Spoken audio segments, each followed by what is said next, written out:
Primero, la pregunta obligada. ¿Dónde te habías metido? Bueno, pues... ¿Está ahí? ¿Qué cojones pasa? ¿Qué está haciendo? Se puede decir que... había perdido el norte, la verdad. Y me fui a buscarlo al sur.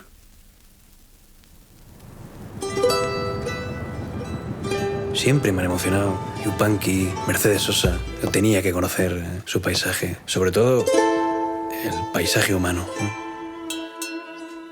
¿Don Carlos? Y encontré un lugar donde la música es todo. Es como la fuerza, ¿no? En la guerra de las galaxias. Y ahí recordé, porque yo de niño soñé con cantar.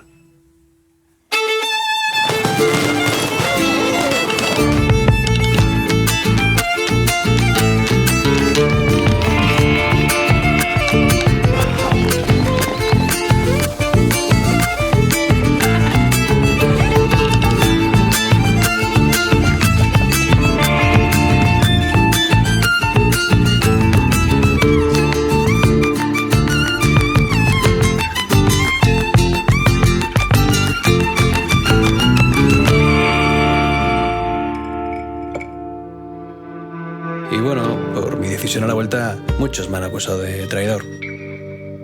Por la locura que me he propuesto hacer.